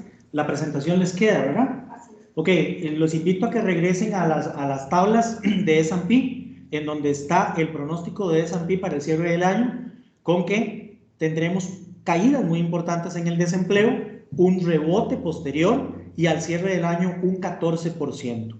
Es probable que tengamos, como les decía, niveles de 20-25% de desempleo, pero un rebote de 14% utilizando los datos de S&P 500. Y la deuda estaría llegando este año a cerca de un 63%. Ojo, si logramos traer recursos no reembolsables, sino ayuda como esta, la última que vimos del Fondo Monetario Internacional, probablemente el nivel de la deuda sea menor. Muy bien, nos saluda don Carlos Mairena Dasante, nos da el agradecimiento por el webinar, nos indica que es muy provechoso y nos dice: me llamó mucho la atención el aspecto del tipo de cambio. Don Vidal, ¿podría ahondar más en este tema? Nuestra asociación tiene una proporción importante de las inversiones en dólares. Sí, correcto. De nueva cuenta, vamos con lo básico. El tipo de cambio es un precio más de la economía. Depende de la oferta y la demanda. Y ya vimos que hoy tenemos 8.500 millones de dólares en reservas monetarias internacionales. Eso representa cerca de un 14% del PIB, que el PIB nuestro llega a 64 billones de dólares. Eso significa entonces que tenemos una gran cantidad de dólares en la economía. Si uno espera una depreciación importante en el tipo de cambio, es porque se estarían dando una serie de circunstancias que ameritan una mayor demanda de dólares. Y esa mayor demanda de dólares se podría estar dando desde distintos frentes, pero probablemente el principal es para pagar la deuda para pagar la factura petrolera. Para pagar la factura petrolera. Y ya vimos que el precio del barril de petróleo se recortó, pasó de $66 a principio de año a 20, y que la OPEP espera un incremento hasta 20 a 40 dólares a final del año. Entonces, todavía una importante presión para sacar dólares de esta economía para pagar la factura petrolera no se ve. Deberíamos entonces ir a buscar otros importantes rubros de importación. Ahí están, por ejemplo, los vehículos, los materiales de construcción, etc. Y mientras la economía no tenga un dinamismo, uno no espera que haya una presión también por ahí. Ciertamente se establece y se dice que hemos tenido una reducción importante en la llegada de dólares por parte de turismo y por el menor dinamismo de las exportaciones. Pero por otro lado estamos necesitando menos para el pago de las importaciones. El otro rubro importante es si la economía estuviese de alguna manera paniqueada, adjetivo que utilicé hace un momento y les pido la anuencia para seguir usándolo. Si la economía estuviera paniqueada y nos tiramos a comprar dólares de manera importante. Pero eso tampoco está pasando. Y finalmente, un asunto interesante que yo agrego al análisis es que, como lo dijimos, el 40% de la deuda pública de este país está denominada en dólares. Una depreciación importante de la moneda implicaría un incremento sustancial de la deuda del gobierno, lo que tampoco va en función de todo el ajuste fiscal que veníamos buscando. Entonces, básicamente, nosotros estaríamos esperando que durante el resto del año haya variaciones en el tipo de cambio, las normales de la economía. Cuando llegan las quincenas que se venden dólares, baja el tipo de cambio, luego escasean, vuelven a subir, pero hemos visto muy bien formado, y ustedes pueden regresar a la gráfica del tipo de cambio, en donde se nota durante todo el año, excepto en este último periodo, básicamente una nueva banda, entre 565 y 580, el tipo de cambio variando durante el año. Para los efectos de los pronósticos en los portafolios de inversión que nosotros les llevamos a algunas asociaciones solidaristas, el pronóstico de variación de tipo de cambio es 0. Pero ustedes ya vieron que S&P pronostica para final del año estaríamos en 596. Muchas gracias, don Vidal. Nos consulta don Ronald de Azoén. Si en estos momentos el precio de los títulos de la reserva de liquidez se caen, no es conveniente liquidarlos si no se necesita liquidez, ya que acabaríamos con la pérdida. ¿Quién nos recomienda? Bueno, vean ustedes que al inicio de esta presentación, en la primera de las filminas dijimos, the cash is the king, el efectivo es justamente el rey en estos momentos, ¿verdad? Y hay una lección muy importante que todos tenemos que aprender. A veces no le damos tanta importancia al flujo de caja, porque lo que se le damos es al estado de resultados. ¿Para qué? Para que en la última línea, que es los dividendos, nos veamos bonitos. Estamos entendiendo que con una situación como esta, no solamente eso es importante, y eso tenemos que írselo trasladando a nuestros asociados. Las reducciones que ustedes están haciendo en tasas de interés, los arreglos de pago, van a impactar el dividendo final monetario, pero no al dividendo solidarista, no al social. Ese lo tenemos que tener bien claro y quizás es el más importante porque somos una asociación solidarista. Yo fui gerente de una asociación solidarista también y sé que la espada de Damocles de uno está encima de ¿cuánto me vas a devolver al año pasado? Mire, es que tuvimos la COVID-19, no me acuerdo de eso. La gente va a ir buscando dividendos. Entonces, ¿qué hay que hacer en momentos dramáticos como estos? Bueno, no podemos echarle mano, evidentemente, a instrumentos de la reserva de liquidez que han caído de precio. Ojo que deberíamos esperar un poco ahora con la entrada del Banco Central, cuánto se pueden estabilizar esos precios y eventualmente cuánto pueden subir. Por lo pronto hay que revisar dentro del portafolio de inversiones si hay algún activo que no ha sufrido tanto. Vean aquí entonces que la propuesta es Si necesito ir a buscar liquidez, no voy a ir a vender los títulos más golpeados, voy a ir a vender algunos menos golpeados. En unas asociaciones solidaristas, por ejemplo, tenemos apalancamientos en dólares y el título se nos ha caído mucho, pero también tuvimos la deferencia de tener una diversificación en colones y dólares y en plazos. Entonces buscamos los títulos que menos se han impactado y eventualmente sacrificamos eso. Pero podemos hacer también un ejercicio en el flujo de caja para ver y determinar si el patrono no está teniendo ningún inconveniente y va a hacer su flujo de caja normal en el futuro. Espero esos recursos, me comprometo con los asociados eventualmente a hacer algunas liquidaciones en el tiempo y lo que hago es que por ahora cierro el portafolio de créditos para poder ir atendiendo eso si fuera mucho la presión, o hacer una combinación de que los recursos que voy recuperando, los frescos, los nuevos, los puedo ir dedicando a instrumentos de crédito y a instrumentos de inversión. Punto y aparte sería si en el portafolio de inversiones ustedes pueden hacer un apalancamiento. Hoy las cosas se ven bien complicadas porque los costos se han incrementado, hay poca liquidez, pero insisto, tenemos que esperar esta noticia que llegó hace un par de días por parte del Banco Central de que entra al mercado secundario, de que va a meter liquidez y ver cómo nos va con los costos futuros. Perfecto, muchas gracias. Nos solicitan también, Olvida, tal vez un resumen nuevamente de la hoja de ruta, los principales puntos tal vez a tomar en cuenta. Bueno, muy bien, qué dicha entonces que les quedó el tema de la hoja de ruta.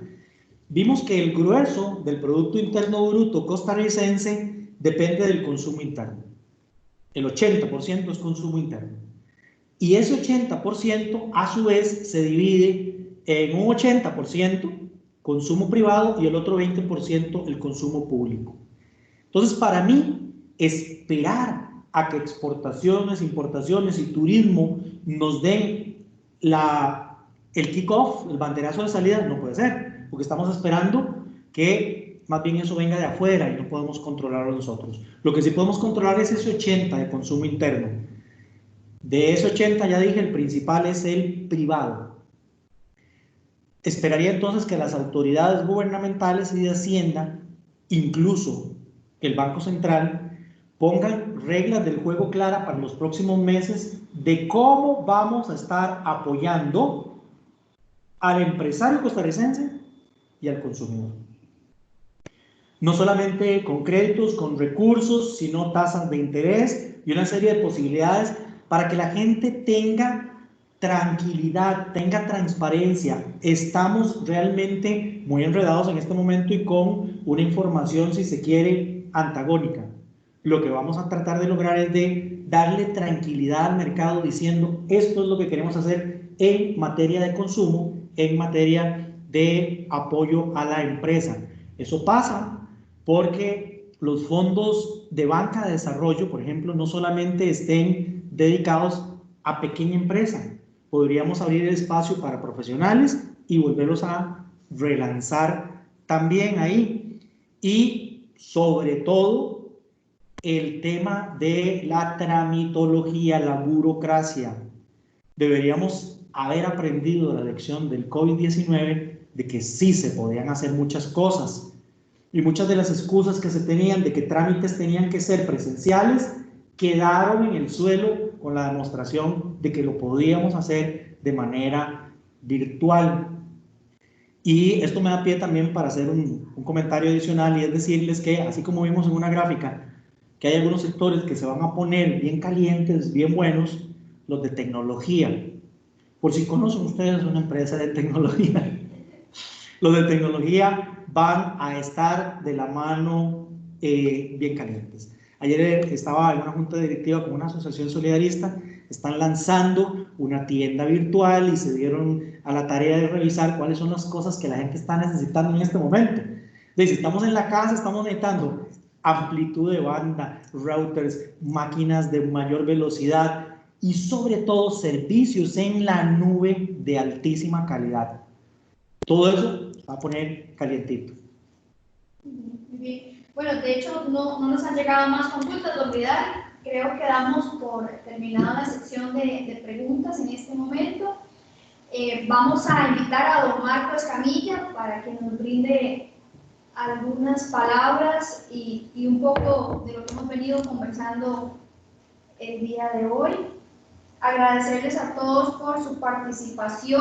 Para nosotros siempre es un placer compartir un ratito y poder cada uno pues aprender más, ¿verdad? Definitivamente estamos aprendiendo de uno de los mejores y es nuestro interés poder traer a ustedes pues toda esta información. Don Marcos se encuentra por ahí, usted me confirma. Hola André, ¿cómo está? Don Marco, bienvenido. ¿Me escuchan? Sí, señor. Sí, bueno, primero que todo, pues buenos días. Agradecerle a Vidal la excelente disponibilidad que siempre he tenido con Cuarzo. De hecho, Vidal es partícipe del desarrollo del resumen ejecutivo también, él lo conoce muy bien. Es un proyecto con el cual estuvimos de la mano. Y de hecho yo envié una pregunta, André, y es para Vidal. Muchos de los clientes, bueno, Vidal, otra vez saludos, que no me estaba escuchando. Como sí, decía, correcto, por eso me prestaron. Sí, usted es partícipe del proyecto, inclusive de resumen ejecutivo, pero quería hacer una pregunta y es de que algunos clientes nos han hecho saber cuál es la tasa promedio, tasa promedio ponderado para lo que es la parte de consumo que se está dinamizando mucho en este momento y también la parte de salud. Entonces, ¿qué recomendación podrías hacer antes de que yo termine aquí de hablar? Aquí detrás mío, pues lo que tenemos es el Departamento de Innovación de Cuarzo. Básicamente, nosotros en la empresa, y como para ya hacer un comentario final de mi parte, estamos 95% en la casa, en oficina, como ya lo dijo al inicio de este interesantísimo webinar. No hay nadie ahí. En Cuarzo básicamente llegó André, llegó Alexa y está Vidal. Todos estamos desde la casa trabajando. Estamos al 100%. Hemos estado trabajando sábados y domingos. Hemos estado en un proceso de subir muchos clientes a la nube que en algún momento no tomaron la decisión. Ahora se dieron cuenta de que era el momento propicio. También estamos lanzando muchos clientes que tal vez la app no la tenían en funcionalidad, ahora la están lanzando con lo que es la parte de crédito automático, con lo que es la parte de Simpe y todo esto.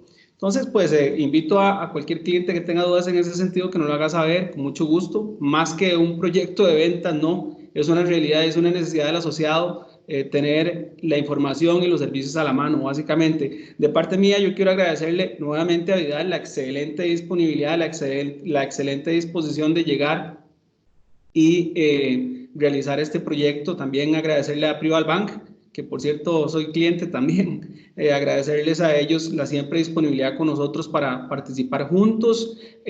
Quiero hacer el anuncio de que de hoy en 8 días tenemos otro webinar también que vamos a llevar a cabo, vamos a enviarlo ya el lunes. Hemos estado trabajando en este proyecto. Parece simple poner un webinar o publicar un webinar, pero no es tan simple, lleva una serie de logística y de hecho estamos comprando algún equipo nuevo para tener más calidad a la hora de hacer estos webinars.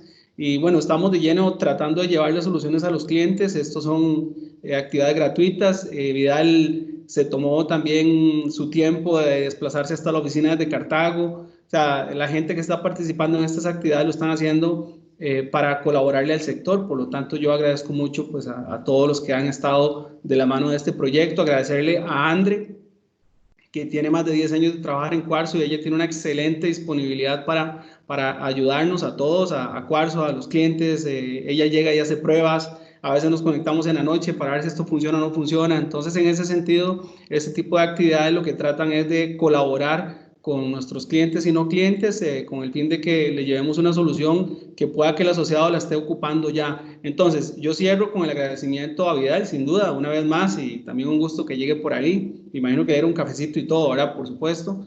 El punto aquí básicamente es, el punto, no, más bien, siempre bienvenido, Vidal, ya usted sabe. Y para finalizar, le comentaba que algunos clientes me han estado preguntando de las tasas promedio ponderado que se pueden manejar en las actividades económicas, propiamente consumo y salud, que son las que están en este momento en una necesidad prácticamente inmediata. Nuevamente, muchas gracias y estamos conversando. Sí, muchísimas gracias, Marco, y muchísimas gracias a todos por escucharme. Esto lo podemos cerrar, ¿verdad? Para no tener el feedback ahí. Bueno, en este momento tenemos condiciones realmente especiales y por lo tanto yo diría que nuestros reglamentos de crédito tienen que flexibilizarse para tener oportunidades temporales y atender el tema del consumo y el tema de salud, que como dice Marco, son muy importantes en este momento, pero sobre todo demostrar nuestra solidaridad. En este momento, la tasa básica pasiva está en un 3,75. Con eso estamos incluso más que cubriendo la inflación, que no llega al 2. Ciertamente la ganancia que tendríamos real es de un 3,75. Uno podría decir eso es poquito, pero insisto, en este momento no es con la óptica puesta en los dividendos que deberíamos estar trabajando, sino en la óptica del dividendo social y de la ayuda que le podemos estar dando a tantos compañeros, a tantas compañeras y a tantas familias. En lo personal, yo me quedaría con proyectos de préstamo limitados tal vez en cuanto a monto, ¿verdad? Le pondríamos ahí un monto. Todo depende de cada asociación solidarista. Haríamos un plazo adecuado para que la cuota sea también bastante favorecedora para el asociado. Podríamos dar incluso hasta un periodo de gracia, como decía yo para el Fondo Monetario Internacional para Costa Rica, que había un periodo de gracia de 2 o 3 cuotas que no vamos a cobrar, sino que empezaremos a cobrar dentro de 3 cuotas. Pero en el tema de tasa de interés, por ahora me quedaría básicamente con la tasa básica. Hay algunas entidades financieras e intermediarios que ante la problemática que tiene precisamente un indicador como la tasa básica, andan buscando una alternativa. La mejor alternativa, Marco, que hemos encontrado técnicamente es pegarnos a la curva soberana. Y aquí entraríamos entonces en un webinar completamente diferente. Lo que ofrezco es que se pongan en contacto con nosotros en Prival Securities y vamos a atender a nuestros clientes, les explicamos qué es lo que estamos haciendo, ¿verdad? Y no hay bronca, si usted no es cliente de Prival, invítenos, le vamos a pedir nada más un cafecito y les contamos en detalle cómo se está viendo el cambio hacia la curva soberana en colones, porque esa es la que publica el Banco Central. Todavía no tenemos la de dólares, pero ya se la pedimos a los amigos del Central y esperamos que pronto esté disponible. Muy bien, don Vidal, definitivamente como Marco lo comentaba, agradecerle de sobremanera el que hoy nos acompañara. Definitivamente son temas de alta relevancia para el sector, que es importantísimo que puedan entender y todo, sobre todo tener una base para tomar decisiones, que es lo más importante. De nuestra parte, agradecerles a todas las personas que estuvieron acompañándonos el día de hoy.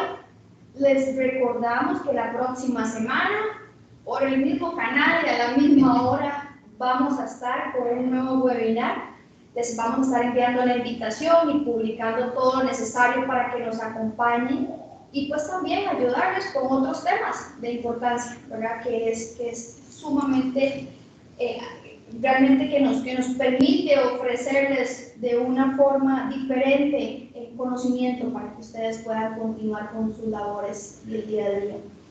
Nos despedimos, recordarles que esto queda grabado, esto queda en nuestro canal de YouTube de Cuarzo Innovación. Ustedes pueden accesar y repasarlo las veces que así vean necesario.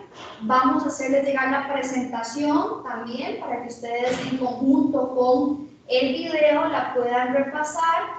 Y pues como bien don Vidal lo indicaba, cualquier consulta o adicional, pues también ellos están en completa anuencia de poder colaborar. Entonces, de nuestra parte, agradecerles nuevamente, nos despedimos, un placer el poder estar el día de hoy con ustedes y nos vemos, si Dios lo permite, la próxima semana. Muchas gracias y nos vemos. Don Vidal, gracias. Muchísimas gracias por habernos escuchado, muchísimas gracias a ustedes por habernos apoyado. a Cuarzo, con que, como decía Marco, tenemos una extraordinaria relación desde hace mucho tiempo y esperamos seguir aportándoles a todos ustedes. Me encantaría muchísimo pronto verlos al otro lado del río y que sin ninguna restricción sanitaria podamos abrazarnos. Hasta luego. Gracias.